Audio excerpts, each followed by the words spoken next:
तो इस वीडियो में हम लोग पार्ट पर मिलियन के बारे में जानेंगे। कंसंट्रेशन का टर्म ही है, ठीक ना। तो उसमें अब नेक्स्ट टर्म क्या है, पार्ट पर मिलियन। जिस तरह से हम लोग वेट बाय वेट को पढ़ चुके हैं, वेट बाय वॉल्यूम पढ़ चुके हैं, वॉल्यूम बाय वॉल्यूम परसेंट का कंसंट्रेशन में पढ़ चुके हैं। अब नेक्स्ट टर्म आया फोर्थ में, पार्ट पर मिलियन। इसका मतलब क्या है, पार्ट पर मिलियन को हम ppm से भी इंडिकेट करते हैं। ये क्या है कि number of parts of component.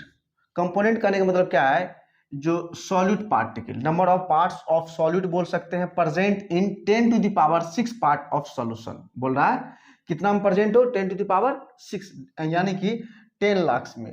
10 to the power 6 का मतलब क्या होता है, 10 लाख। जैसे कि हम लोग 100 में पढ़े थे, परसेंटेज में जब था तो हम लोग बोले थे 100 सॉल्यूशन में कितना प्रेजेंट है। अगर 10 टू द पावर 6 प्रेजेंट है, इसका मतलब ये है परसेंट मिल, अगर ppm दिया हुआ है पार्ट पर मिलियन, इसका मतलब क्या है 10 टू द पावर 6, जो चाहे वेट के टर्म में हो या वॉल्यूम के टर्म, इतना सॉल्यूशन में कितना सॉल्यूट प्रेजेंट है। इसका मतलब ये है, जिस तरह से परसेंटेज हम लोग 100 के पे लेते थे, उसी तरह ppm पार्ट मिलियन में किस में लेंगे, 10 टू द पावर 6, मतलब 10 लाख में, ठीक ना। देखिए यहाँ से ppm का मतलब क्या होता है, 10 to the power 6, that means 10 lakh. तो बोल रहा है कि जो 10 to the power 6 part solution जो है ना, उसमें कितना पार्ट प्रेजेंट है सॉल्यूट। इसका मतलब ये है, जैसे देखिए part ppm by mass, mass के द्वारा क्या निकालेंगे इसका formula, mass of solute upon mass of solution into 10 to the power 6। वही फॉर्मूला है जिस तरह से हम लोग निकालते थे वेट बाय वेट में, weight of solute upon weight of solution into 100 लिखते थे, क्योंकि परसेंटेज में था तो 100, और यहाँ पे मिलियन में है तो 10 टू द पावर 6, क्योंकि 1 मिलियन बराबर क्या होता है, 10 टू द पावर 6 होता है, ठीक ना। इस तरीका से अब क्या है, ये स्मॉल क्वांटिटी है, क्या ये स्मॉल कंसंट्रेशन है, स्मॉल टर्म है ये क्या है, स्मॉल कंसंट्रेशन टर्म है, बहुत छोटा अमाउंट है ना। तो इसीलिए हम लोग क्या करते हैं, सॉल्यूशन का जो मास है उसमें, अगर सॉल्यूशन का मास कैसे निकालता है, सॉल्वेंट में हम लोग सॉल्यूट को मिलाते हैं, ठीक ना। और सॉल्यूट का अमाउंट कम होता है और सॉल्वेंट का अमाउंट ज़्यादा होता है। तो अगर हम लोग सॉल्यूशन में, अगर सॉल्यूट में, अगर सॉल्वेंट में अगर सॉल्यूट को मिलाते हैं तो सॉल्यूशन बनता है। अगर सॉल्वेंट बहुत ज़्यादा रहता है, सॉल्यूट बहुत कम है, कि कंसंट्रेशन टर्म है, छोटा टर्म है, मिला तो ज़्यादा मतलब इफेक्टिव नहीं होता, ज़्यादा वेरी नहीं करता है। तो हम लोग कैलकुलेशन पर्पज से मास ऑफ सॉल्यूशन की जगह मास ऑफ सॉल्वेंट भी यूज कर सकते हैं, कोई दिक्कत नहीं। लेकिन आपको जनरली मेन फॉर्मूला ये है, आप करने के लिए कर सकते हैं कि थोड़ा वेरिएशन रहेगा, तो अगर हल्का फुल्का वेरिएशन है तो इसको भी लिख सकते हैं mass of solute upon mass of solvent into 10 to the power 6। ऐसा भी यूज आप कर सकते हैं जनरली क्वेश्चन में, ठीक ना, करके दिखाएंगे आपको। इसी को बोलेंगे हम लोग ppm कंसंट्रेशन ऑफ सॉल्यूट भी बोलेंगे। ये तो आ गया मास के टर्म में। अगर इसी को हम लोग ppm बाय वॉल्यूम, वॉल्यूम के टर्म में बोले तो क्या बोलेंगे, वॉल्यूम ऑफ सॉल्यूट अपॉन क्या होगा, volume of solution into 10 to the power 6। वही टर्म है जिस तरह से हम लोग परसेंटेज वाला टर्म यूज करते थे। चलिए एग्जांपल से देखते हैं। लिखा है कि 5 ppm NaOH बाय मास। इसका मतलब क्या है, बोला 5 ppm का मास बाय मास के द्वारा पूछ रहा था। इसका मतलब ये है, जो 5 ग्राम जो है NaOH प्रेजेंट है किसमें, present in 10 to the power 6 gram of solution.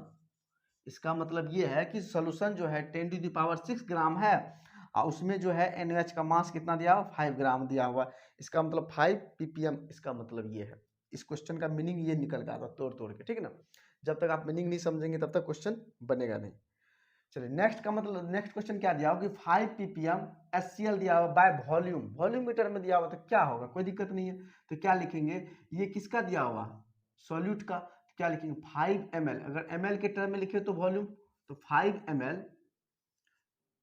ml of HCl present in 10 to the power 6 ml solution. कितना प्रेजेंट है, 10 to the power 6 ml solution में। अगर इसको लीटर के टर्म में लेना चाहते तो ले सकते हैं। तो क्या लिखे, 5 लीटर लिखेंगे, 5 लीटर HCl जो है प्रेजेंट है किसमें, 10 to the power 6 litre solution में। अगर लीटर में लेंगे तो दोनों को लेंगे, ml में लेंगे तो दोनों को लेंगे, इस तरीका से। चलिए एक क्वेश्चन करके देखते हैं।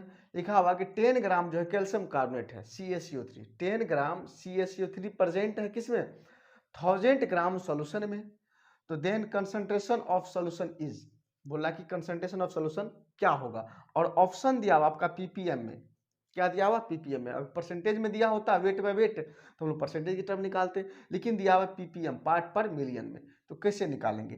तो पीपीएम बराबर क्या होगा, पीपीएम वेट के टर्म में दिया हो तो वेट ऑफ सॉल्यूट, ये आपका सॉल्यूट होगा ना, लेस अमाउंट में तो सॉल्यूट होगा, ये लार्ज अमाउंट में तो ये तो ऑलरेडी सोल्यूशन दे ही रखा है, 1000 ग्राम सोल्यूशन दे रखा, तो क्या लिखेंगे 10/1000 इंटू 10⁶, यही लिखेंगे। देखो एक 10 से एक 10 गया, एक 0 से, और ये 2 जीरो है, यहाँ पे 6 जीरो है, तो अगर यहाँ पे 2 जीरो कैंसिल करेंगे तो क्या लिखेंगे हम 10⁴, यही तो आया। इसको लिखेंगे कैसे हम लोग 10,000, इस तरीके से, यही आएगा किस में, पीपीएम में आएगा। इसका आंसर किस में आएगा, पीपीएम। पीपीएम में कितना है 10,000 दिया हुआ, और 10,000 देखेंगे ऑप्शन में, इसमें तो है ही नहीं, इसमें तो नहीं दिया हुआ, इसमें दिया हुआ 10,000 पीपीएम, आपका ये आंसर हो जाएगा, राइट। इसको नोट कीजिए, इस पे और क्वेश्चन करवाते हैं। तो चलिए इस पे क्वेश्चन कर लेते हैं। क्वेश्चन क्या बोल रहा है कि जो O2 को हम O2 को डिजॉल्व कर रहा है वाटर में, बोल रहा है कि O2 is dissolve in water as, बोल रहा है कि 8 इंटू 10⁴ ग्राम दिया हुआ है। क्या दिया हुआ, O2 दिया हुआ, किसमें 100 ग्राम वाटर में दिया हुआ है। तो बोल रहा है कि फाइंड करना है कंसंट्रेशन किसका, O2 का, इन किस में, पीपीएम में, मतलब पार्ट पर मिलियन में पूछ रहा है। ये वाटर क्या है, सॉल्वेंट है, वाटर क्या सॉल्वेंट जो 100 ग्राम दिया हुआ है, ठीक ना। तो वेट ऑफ वाटर H2O दिया हुआ 100 ग्राम, जो कि क्या है, सॉल्वेंट है, ये सॉल्वेंट दिया हुआ, डिजोल्व कर किया जा रहा है। और वेट दिया हुआ O2 का कितना दिया हुआ, 8 इंटू 10⁻⁻4 ग्राम। ये देखो बहुत छोटा अमाउंट है, जो कि सॉल्यूट है, कितना दिया हुआ 0 पॉइंट, अगर हम इसको लिखे तो 8/10,000 आएगा, 0.0008 आएगा, बहुत ही छोटा अमाउंट है। अगर हम इसमें लिखें, इसमें जोड़े तो बहुत माइन्यूट चेंज आएगा, लगभग नेग्लिजिबल के बराबर आएगा। तो पीपीएम निकालना, तो पीपीएम बराबर क्या होता है, मास of solute. Mass of solute क्या दिया हुआ 8 इंटू 10⁻⁻4, और मास ऑफ सॉल्यूशन, सॉल्यूशन क्या होता है, weight of solvent upon weight of solute को जोड़ेंगे। अब देखो 100 ग्राम है, उसमें 0.0008 ग्राम को ऐड करें तो लगभग नेग्लिजिबल के बराबर होगा, ज़्यादा चेंज नहीं आएगा, बहुत कम मिनट चलेगा। तो हम लोग इसके जगह यही यूज कर सकते हैं, एक जो फॉर्मूला लिखवाए थे, इसके जगह क्या लिख लें, सॉल्वेंट का ही मास लिख लेते हैं 100 इंटू 10⁶। यहाँ देखो क्या आ जाएगा, ये ऊपर चले जाएगा, तो यहाँ से ऊपर जाएगा तो 10⁶ हो जाएगा, यहाँ पे भी 8 इंटू 10⁻⁻6 इंटू 10⁻6, ये से कैंसिल हो गया, बराबर क्या होगा 8 पीपीएम हो जाएगा। इसका आंसर कितना आ जाएगा, पीपीएम में 8 आ जाएगा। नेक्स्ट क्वेश्चन देखो, बोला कि 0.15 weight by weight percent urea दिया हुआ, क्या दिया हुआ, urea is given, find the concentration in terms of ppm. Urea का फॉर्मूला क्या होता है, NH2CONH2, NH2CONH2, यही होता है। बोला वेट बाय वेट परसेंट दिया हुआ, तो इसका मतलब क्या है, हम ये इसका मीनिंग निकालते हैं। यूरिया का सोल्यूशन में दिया हुआ, यूरिया क्या है, इसमें सॉल्यूट है, तो पूछ रहा कंसंट्रेशन निकालना पीपीएम में, तो 0.15% वेट बाय वेट का मतलब क्या होता है कि वेट बाय वेट दिया हुआ, मतलब ये भी मास भी, सॉल्यूट भी ग्राम में और सॉल्यूशन भी ग्राम में, इसका मतलब ये होता है कि 0.15 ग्राम ऑफ सॉल्यूट, सॉल्यूट में क्या है, यूरिया है, यही तो सॉल्यूट है, of urea present in 100 gram, weight by weight है 100 ग्राम, सॉल्यूशन में प्रेजेंट है।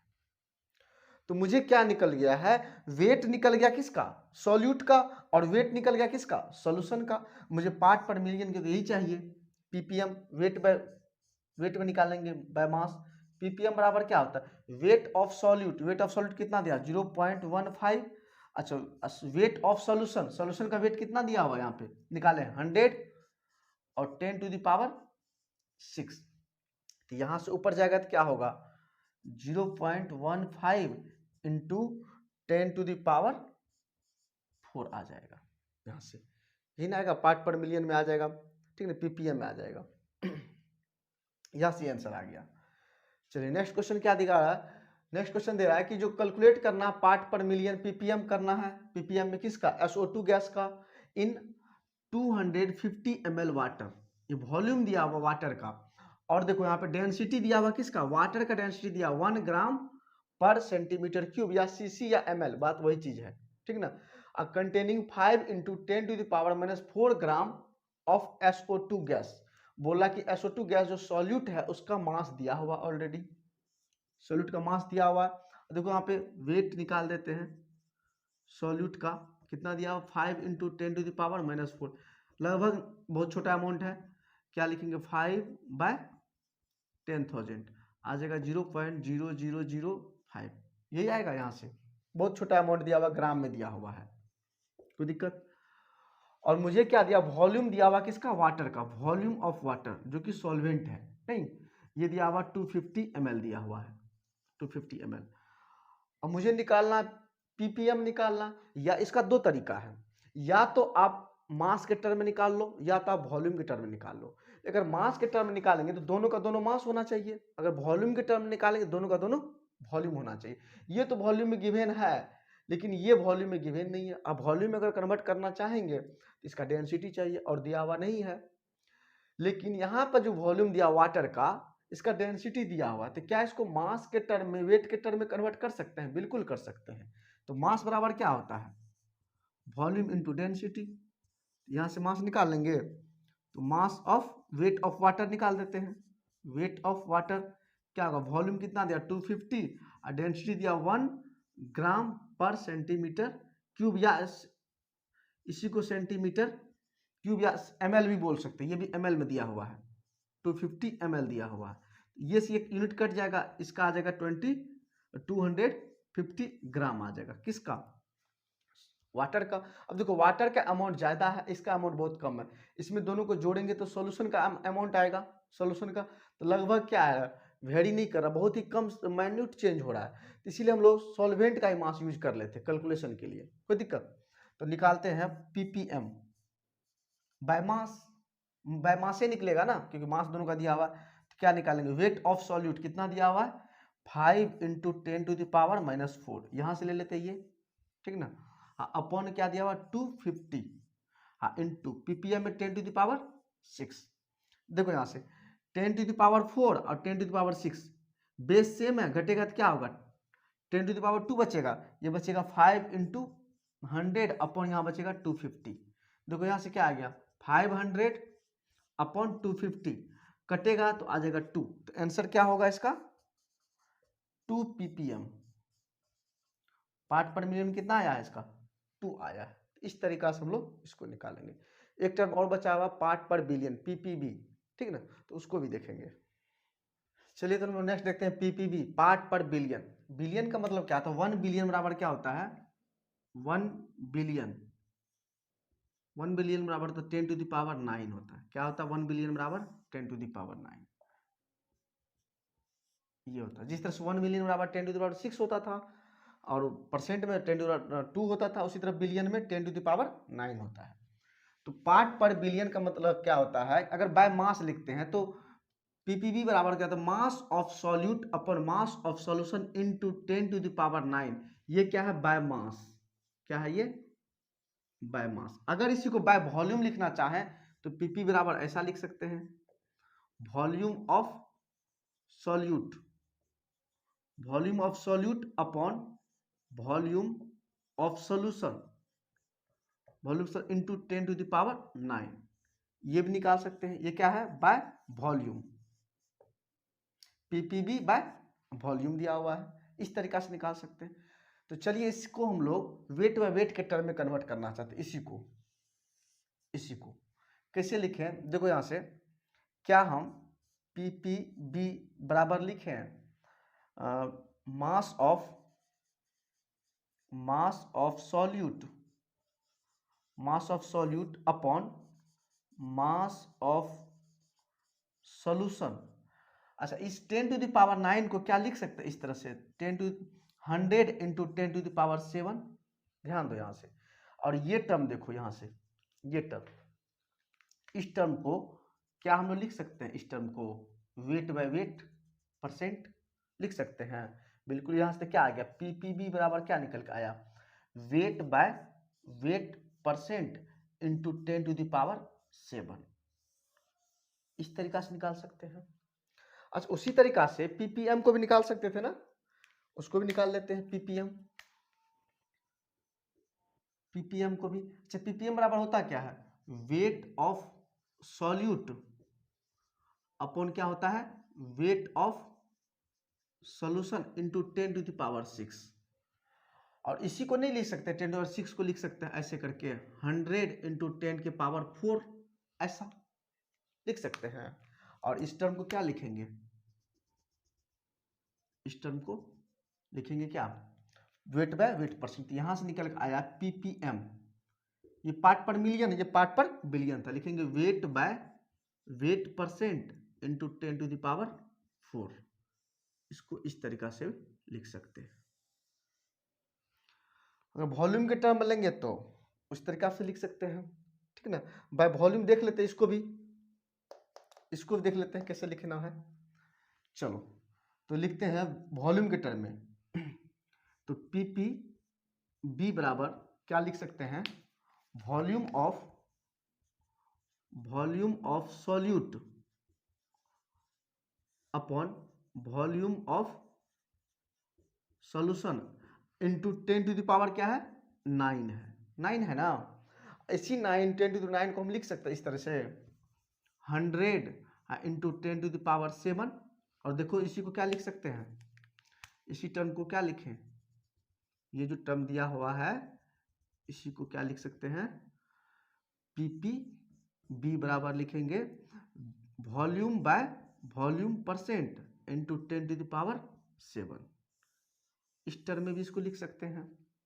उसी तरीका से अगर पीपीएम के टर्म में लिखें, पीपीएम बराबर लिख सकते हैं volume by volume percent into 10⁴। इसको इस तरीका से भी लिख सकते हैं, देखो इस तरीका से लिख सकते हैं, जैसे यहाँ पर लिखे थे, यहाँ पे 4 वाला टर्म में वेट बाय वेट, उसी तरह से पीपीएम में इस तरह से लिख सकते हैं, बिल्कुल लिख सकते हैं, इस तरीका से भी आप नोट कर सकते हैं, कोई दिक्कत। चलो एग्जांपल देख लेते हैं। यहाँ पर लिखा हुआ है कि 5 ppb NaCl बाय मास पूछ रहा है, तो इसका मीनिंग निकालते, इसका मतलब क्या होता है, इसका मतलब क्या होता है, जो अगर बाय मास में दिया हुआ तो लिखा हुआ कि इसका मतलब 5 ग्राम NaCl क्या है, 5 ग्राम NaCl प्रेजेंट है किसमें, प्रेजेंट इन, अच्छा पीपीबी दिया हुआ तो 10⁹ बिलियन 10⁹ ग्राम सोल्यूशन, किसमें, ग्राम में दिया हुआ सोल्यूशन में।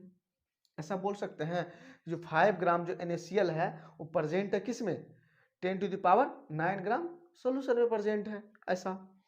ये तो मास के टर्म में था। अगर बाय वॉल्यूम गिवन हो तो कैसे लिख सकते हैं, इसको लिखेंगे 5, अगर ml में लेना चाहे तो ml 5 ml NaOH प्रेजेंट है किसमें, प्रेजेंट इन 10⁹ ml सोल्यूशन में प्रेजेंट है, इसका मतलब तो यही है। या दूसरा तरीका से लिख सकते हैं, और क्या लिख सकते हैं कि जो अगर लीटर में लिखे तो 5 लीटर NaCl NaOH जो सोडियम हाइड्रोक्साइड प्रेजेंट किसमें है, 10⁹ लीटर सोल्यूशन में। देख रहे हो कैसे निकल रहा है, समझ रहे हो ना। तो इस तरीका से आप पार्ट पर मिलियन पार्ट पर बिलियन को भी निकाल सकते हैं। तो आप लोग नोट कीजिए, इसके बाद नेक्स्ट वीडियो हम लोग मोल फ्रैक्शन को पढ़ेंगे।